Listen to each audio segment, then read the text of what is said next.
Oh, let's say good day to you this day of your time. How are you all? All right. First of all, once again, we thank each and every one of you for your participation in the co-creation of this interaction and allowing this transmission to occur. This day of your time, this transmission is part 2, as you call it, of a 3-part transmission. Last night of your time, in your time, moments ago to us, we spoke about the idea of 15 minutes and counting, wherein we described the idea of the plasticity of the neurological net of the brain, and how every thought, every idea, every feeling, every belief, every definition changes, literally changes the pathways, the neurological pathways of the brain, and how, in what we are about to transmit, the information therein can allow you more efficacy in taking those changes and forming those changes along certain vibrational lines to instill certain pathways that will become more superconductive and hyperconductive, to allow you to become a more refined antenna, to allow the brain to become a more refined receiver of the downloads from the higher mind, so that the physical mind, in having that brain rewired into a more receptive, more clearly receptive antenna, then the physical mind can take what it perceives as more representative of the vibration of the download from the higher mind, and you can be more in accord, more in alignment, more in agreement with the idea of the guidance of the higher mind.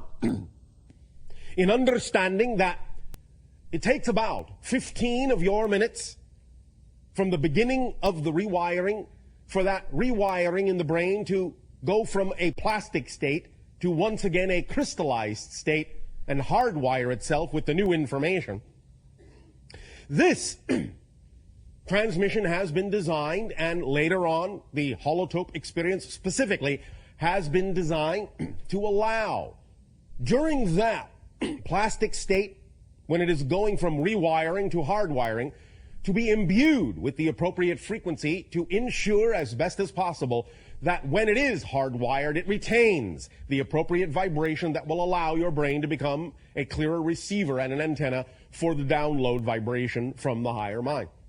But before we get to that point, in our 3rd part of the transmission, we would now like to examine and explore with a kind of an X-ray approach the idea of what beliefs are, what it is you are specifically looking to change. And this is why we have entitled the idea Brick Walls and Beliefs, because we understand that very often when you have a belief and you wish to change it, you say you prefer to change it. Sometimes we know that many of you experience a great degree of difficulty in allowing that belief to change. So what we are going to examine today is the actual nature of, the actual structure of beliefs, so that perhaps by gaining some insight into the actual structure of the belief, you will understand how it is organized to perpetuate itself, and you will perhaps also gain greater understanding in understanding that how that organization works, and how you can, in a sense, break it down, how you can deal with the different components of the belief, how you can recognize the different tricks, in a sense, that negative beliefs have in their toolkit to perpetuate themselves and make it seem as if it is difficult or maybe even impossible to change that negative belief. The idea, first and foremost, as we have discussed before, of course, is that when you attach certain kinds of beliefs to your motivational mechanism, you are then automatically and immediately propelled in the direction of reinforcing that belief. And the idea of the motivational mechanism is, again, quite simplistic. You are always motivated by the same mechanism to do whatever it is you choose to do. Always, without exception. You only have, really, 2 basic motivations that are really simply different sides of one motivational mechanism. Your motivational mechanism is simply that you will always immediately move in the direction of what it is you perceive to be or define to be more pleasurable, you will always, always, always and immediately move away from what you define to be or perceive to be more painful. The key herein is the idea of what it is you define, what it is you believe, what it is you perceive to be pleasure and pain. Many of you say that you, in a sense, intellectually recognize what it is you prefer, and yet you do not necessarily understand why it is you do not choose it, why it is you do not always act on it. This comes down to the motivational mechanism and recognizing that if you had a positive belief system attached to that so-called preference, you would immediately choose it. And if you are not choosing it, if you are not behaving in that direction, if you are not acting on it, what that immediately tells you without exception is there must be a negative belief attached to your actual preference that is making you see it in a light that makes it not something you actually prefer to choose. So the important thing is to find out what belief you have attached to the idea of your so-called dream, your so-called preference, that makes it seem to be anything but your preference. And once you find out what belief that is that you have attached to that preference, you will know immediately why you are not choosing it. Many individuals will actually remain in a painful state even over the idea of what they say they prefer to choose because of the belief systems they have attached to the thing that they say is representative of their passion, which then makes their passion actually seem more painful of a choice than the pain they are already choosing. Many times it is as simple as fear of the unknown, not wanting to move forward in a direction that is unfamiliar to you and staying with the pain just because the idea of the pain being familiar makes it seem as if that familiarity, that pain and that familiarity is actually preferable to the idea of the fear of the unknown, and therefore you remain in the pain, as painful as it is, just because it's something that you know, as opposed to something that you don't, if you have a belief that says that unknown is to be feared. It is as simple as that very often. But it requires of you the ability, the willingness to examine and explore why you have those beliefs and why you have attached them to that motivational mechanism and why you have attached them to your preference in that manner. One of the things we will also be discussing in this segment is the whole concept of, in a sense, what you call manifestation. Now, let us provide you a slightly different idea and understanding of the concept of manifestation. Because many of you, when you think about the idea of attempting to manifest something, bring it into your reality, make it appear, solidify it, crystallize it, make it experiential, are coming from a point of view, also definitionally and belief system related, that it is something that does not exist in your reality, that you are attracting into or bringing into your reality, that somehow it is ephemeral and non-physical, and you have to somehow make it solid, make it appear, make it real. That is not the case. What it is that is representative of your preference and what you call your desires to manifest already exists in your reality. It is already manifest.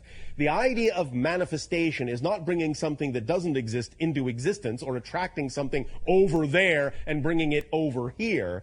The idea is that what you desire to manifest is already here, already existent, already real. Manifestation is the process of giving yourself the ability to realize, to perceive that it is already here. You do not have to do any magical thing to make it come into existence. It is already existent. It's already within your sphere of reality. It is just that your belief system makes it invisible to you. So manifestation is not the process of actually conjuring something out of nothing. It is the process of making the invisible visible. And that simply requires an alteration of perception. That's all it takes. So we are going to be talking about that idea as well. And let us begin right there. The idea of one of the mechanisms of manifestation that allows the invisible to become visible is something that uses the power of paradox very strongly. We often talk about the idea of paradox as the recognition that you are in a very powerful place, right in the center of your power. Because what to you may seem paradoxical, what to you may seem contradictory, two opposing ideas that cannot necessarily seem to coexist, but do coexist, tells you right then and there that there must be a middle ground from which they both come. And that middle ground, that balance point, is your place of power from which you have generated the apparently paradoxical and apparently contradictory concepts. But because you can perceive them both, it tells you that just the perception of those things alone tells you that you are actually in the center of those things, that they come from the center of your being, and that you're simply seeing reflections of the polarity, expressions of the polarity of creation. But polarity within you combines and interacts in a very specific way to generate your true perfect place of balance and perfect place of power. So when you see paradox, rejoice, because it is telling you that you're standing right at the center of your creative self and have the ability to thus then manifest and transform and make the invisible visible very quickly. Let us explain a little bit more clearly about the idea of the paradoxical nature of the mechanism of manifestation. Many of you have been taught to think about the idea of manifestation as an issue of intention, and as an issue of focus, as an issue of concentration. And in a sense, this is accurate. However, a very important point is often left out, or at the very least, sometimes this point is spoken of independently, and so no connection is made to the idea as a whole concept. The two seemingly paradoxical issues here are intention, focus, and concentration, and conversely on the other side, what you have often heard in many metaphysical and New Age information sources, the idea of surrender and letting go. These two things are not diametrically opposed. They are not mutually exclusive. They work together in a whole mechanism. In other words, the secret, one direction of the paradoxical mechanism is the idea of intention, focus, and concentration, and then, after that has been done, letting go and surrendering and letting the intention, focus, and concentration do its job on higher levels. Working these two things, linking these two things together gives you the entire mechanism of manifestation, or at least one direction of the energy. We will discuss the other direction in a moment. But first, let us again amplify this concept. And again, understand this connects to the notion of the 15-minute time span in the following way. Any time that you have a desire or a preference for a manifestation, the idea, yes, is that in a sense it must be representative of your passion. It must become your world. The intention, the focus, in a sense, the concentration, is there if that is representative of your passion. Because when something is representative of your passion, you're automatically focused on it. You automatically intend it. You're automatically concentrating all of your attention on that idea, because that's what passion does. If you are passionate about something, there is no other choice. There is no other consideration. All other things fall by the wayside. That is a true description of the idea of being in your passion. There simply is no other choice. So there is automatic focus, automatic intention.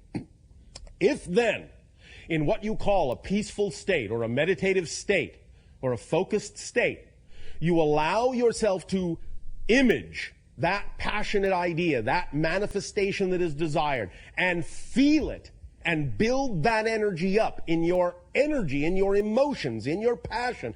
Build that energy to a peak over the course of simply 15 minutes and no longer, sometimes even less, when you get proficient at it. You don't always need all 15 minutes, but 15 minutes at the most is all that is necessary for you to activate the idea of the wheels, of the gears, and put it in motion with regard to the idea of allowing the invisible to become visible. But when you do that, when you build it to a peak over the course of a few minutes or 15, the next step is to completely and utterly let it go. Forget about it. Stop caring about it. Let it go. Surrender it utterly to the higher self. Let the higher self now do the job. You see, physical reality, while apparently complicated at times, is actually not extremely complex. In a sense, it is actually built on very simple principles, and you don't actually have to do very much to get the ball rolling. So, because your physical mind, as we have said a few times, is not designed to understand how things are going to happen, how things are going to manifest, the how is the purview of the higher mind, and because the physical mind does not actually have the capacity, the capability to understand, it is not designed to understand how that's going to happen, all it needs to do is flip the switch and let the higher mind do the how, do the things that are necessary to cause the synchronicities in your life that need to be there, and the downloads and the inspiration that need to come to you to allow the invisible to become visible, to allow the manifestation to occur. So all you need to do is do it a little bit for no longer than 15 minutes, bring that up to a full peak of passion, a full peak of imagination, a full peak of visualization, however it is you wish to do it, with that intensity, that concentration, and that focus, and then utterly, utterly, utterly let it go. Now, we understand again that because of certain negative beliefs, many of you find it difficult to actually let it go. But that is very important, because without the letting go side, you don't actually have the whole mechanism engaged. It is important to understand that the intensity, focus, and concentration must be paired with the surrendering and the letting go to actually have the whole mechanism of manifestation. This is using the power of paradox built in to this idea, to this process, to this permission slip. Letting go means you really know that the higher mind, it's doing its job, and you can now relax. The physical mind can relax. It doesn't need to do anything else. It is not required, nor is it capable of doing anything else. So really, when you know this, you can allow your mind, your physical mind, to just let it go, knowing it is in good hands, in a sense, and get on about your day focusing on the next most exciting thing you are capable of taking action on. At the same time, again, you must be clear, as we already said, about your motivations to ensure that what it is you are focusing on, what it is you are surrendering to, is truly representative of your highest passion, instead of something that is simply being labeled as such to actually act as an avoidance of what your highest passion actually could be. This is where you have to really be clear, again, about the idea of what beliefs you are dealing with. Because many of you often fool yourselves and trick yourselves through the negative belief system into thinking that you're acting on your excitement, when in fact you're actually acting out of anxiety and covering it up because you're afraid to look at the idea of what it is that actually does excite you because of all the negative beliefs you've attached to it. So clearing out your motivational mechanism and finding out what beliefs you have attached to it is the primary, first, and fundamental process that is required in order to actually use the tool of manifestation in a clear and concise and precise manner. Once you have your motivation clear and you know that what you are focusing on is truly representative of your passion, then you will find that this mechanism of manifestation works very, very strongly, very well, and often very rapidly.